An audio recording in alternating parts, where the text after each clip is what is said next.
Hello everyone and welcome to another News Coolum video. Not quite a plug side chat, but kind of, and not quite a site review either. I just wanted to mention something because while I was out shopping and, I was picking up some pet food and gardening supplies, I have some more trees to plant. I wish I didn't have my main camera with me at the time, and I wasn't like cataloging the trip or anything like that. I wish I would have. You would have seen my expression as I look up from the wheel at the intersection and go, huh? And I think I thought initially they were Alpitronic units, but they're the tritium units. But yeah, I stumbled across a sleeper BP Pulse site in Yuba City, and it's at a Arco AMPM. And in and of itself, other than just putting it out there for the community to make sure everybody is aware that it's coming, I had a few other thoughts about it. One is obviously we don't know how many of these sleeper sites BP Pulse has, right? Because I've checked a few of the different TA travel plazas, the Petros, and, just sort of stumbled across stuff that we didn't really know about. But in Northern California in particular, Arco AMPM, BP Pulse owns or has control over most or all of those sites, at least in, again, Northern California proper. And they have been putting in chargers there. I visited a site it's north of Redding, technically. They have one there just off the freeway, great location. And they also have another one in Marysville, which is sort of a sister city to Yuba City that I visited a couple of times that I've put on the channel. And so this one in Yuba City, it's a great location. It's just off of Highway 20. It's a new facility. I was going to do like a satellite overview map to show the location, but it's new enough that the satellite maps on Google still just show blank dirt. They just show the construction. So it's a relatively new facility, but it's also just a few blocks from Highway 99. So this is a really important interchange in Northern California because the only other north-south, at least in the center of the state, north-south route that has any sort of reasonable travel corridor is I-5. So this is 20, 30, 40 miles off of I-5. And so Highway 99 is going north and south, and then Highway 20, again, is an important highway corridor going east-west in the state. So it's a really good location. And I realized after the fact that, I didn't have the time at the time to go cruising around Yuba City, but there are a number of other Arco AMPMs in Yuba City. So it's certainly possible that BP Pulse might be developing a lot more than what we know about. So that was sort of the first reason I wanted to bring it up is there's got to be a ton of these Arco sleeper sites around that we just don't know about from BP Pulse. But the other part that I wanted to bring it up is just, have we gotten to the point where we're just too spoiled? Because I feel like when I saw it, I'm like, okay, because first of all, they're the tritium, right? They're the tritium 150 kilowatt units, not the Alpitronic 400 kilowatt, which BP Pulse is putting in. I still have to get down to Sacramento to check out some of those Alpitronic 400 kilowatt AMPM Arco sites, but that to me is a more valid implementation. Originally, BP Pulse was using the FreeWire, and I've visited a Arco AMPM site with the FreeWire before. Again, that's 150 kilowatt, which is kind of fast enough, but For a convenience store location, you're really looking at wanting that full power 400 kilowatt charging, because it, and I guess this is why I said, have we gotten to the point where I'm gonna look at a 6-stall 150 kilowatt charging site and just go like, meh, right? And I mean, this is coming from someone who still drives an EV that peak charges at 55 kilowatts. Have we gotten to the point where even that's not good enough? But I think for me, my perspective on it is, I want to see the needs of the average consumer met, right? But then I also want to see these charging providers succeed. And specifically for a location like a AMPM, which is essentially, if you're not familiar with it, it's a 24-hour convenience store, right? So this is the type of location where people are going to be on site for no more than 10 to 15, maybe 20 minutes at most.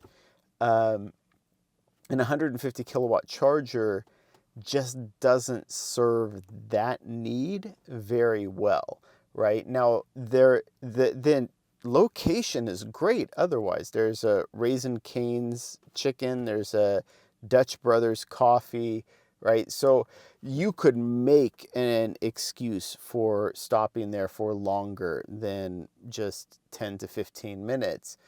But that's kind of the upper end of what I would build a charger to support. That's why I said I really do like the 400 kilowatt Alpitronics that BP Pulse is using at their sites, their Arco AMPM sites in Sacramento, right? And of course, those bigger, more powerful chargers make sense at travel plazas. In fact, ironically, I would say those 150 kilowatt chargers might be even more appropriate at like a TA travel plaza than they would at like an Arco AMPM. And that's just because there's the possibility, or there's a greater possibility at a travel plaza that you might sit down for a meal, right? You might be looking for longer than just get in, get out, fuel up,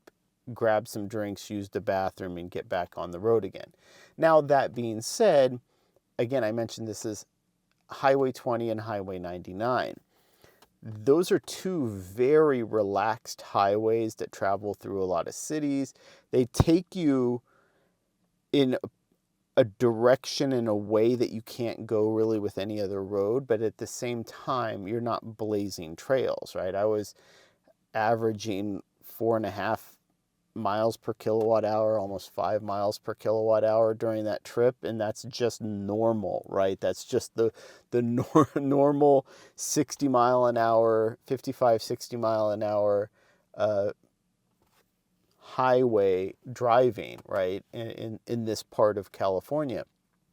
So you're super efficient. You're not going that fast anyway. You're going through a lot of towns, and so maybe the 400 kilowatt isn't necessary. But again, I'm thinking of this more from the perspective of, what if you're driving a bigger battery EV? What if you're driving an EV that can pull well over 200 kilowatts, right? So that's why I said I was really hoping that BP Pulse would be emphasizing the 400 kilowatt Alpitronic units on all of their Arco AMPM sites moving forward. But I get that if you think it's sort of a mixture of city support, rural highway, that sort of thing, maybe you can make a case for it. I'd still like to see at least one of those 150 kilowatt chargers replaced with a 400 kilowatt Alpitronic. And I will say, I personally, I know some people don't like this, I personally am not opposed to having mixed power levels at a charging site, right? Because if it's clear to the customer, right? That, hey, if you have a 200 kilowatt or faster charging EV, you probably want to use this big unit over here. And if you don't, those other units are available, and you still have 6 stalls, and you've essentially added 30-40% to the overall power of the site by swapping 150 kilowatt with a 400 kilowatt. And your customers will figure it out, right? That I'm not as worried about. I don't think that's going to affect the consumer negatively. And then, of course, maybe it's also just coming off of a high of visiting BP Pulse's GigaHub in Duarte, which is also those 150 kilowatt tritium units, but you're talking about 24 stalls. You're talking about it's in the city, right? I mean, I guess in that case, it's on Route 66, which is also technically a highway. Again, kind of a similar experience in that if you're taking Route 66, you can go all the way to Chicago, but it's not going to be the fastest route. It's not a route where you're trying to make the fastest time possible. So yeah, I just wanted to throw that out there. It's not even on PlugShare yet, and I'm not going to add a pip, I don't think. I know some people actively add pips to PlugShare, and especially when it's a provider like BP Pulse or whatever, I'm not going to add the pip. They might take it over. I don't think BP Pulse is the one that added the pip for the Petro in Corning, but I believe they did take over that entry. So who knows? Maybe I should, but it's right there on just off of Highway 20.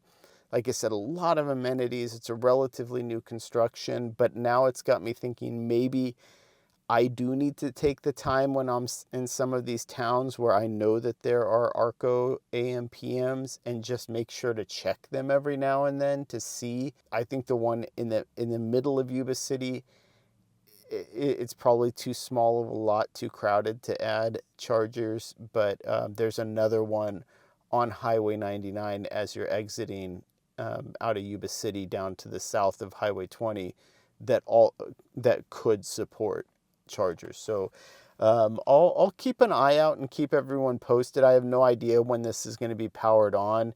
It looks like they finished the physical construction of it, but it's another sleeper site, and it's another reason why I've mentioned that I think BP Pulse is another one of those dark horses that people aren't fully appreciating just how many stalls and how many charging sites they're going to open in 2026. I've found like 3 or 4 sleeper sites so far from BP Pulse, and I can't take full credit for all of them, right? Some of them have been fed to me, but some of them I've just stumbled across, and I didn't see any discussion anywhere from anyone that they were going in. So anyway, I wanted to put that out there, let everybody know what I found, a nice little discovery, and the truth is out there. But also, I just wanted to hear, have we gotten to the point where we're so spoiled that even a 6-stall 150 kilowatt charger is just sort of meh? Or is it just I know a lot of you who watch my channel are from the Northern California region. Is this a charger that you would use? Are you happy with those speeds? I know it's a huge upgrade from the 50 kilowatt EV Go that's a little bit further into town, just off of Highway 20 and Highway 99. But, they're also Electrify America in town. There's a couple of Tesla superchargers. I think one of them has to be open. I don't know. I think one of them is V2 for sure. The one on Tharp Road, which would be the closest one to this BP, I believe, is a V2, so it's not open to the public. So, anyway, let me know what you think, and I'll keep my eyes out, and I'll keep you all posted for when that one goes live, or if I find any more sneaky BP Pulse sites hiding around these different Arco AMPM locations. As always, thank you for watching.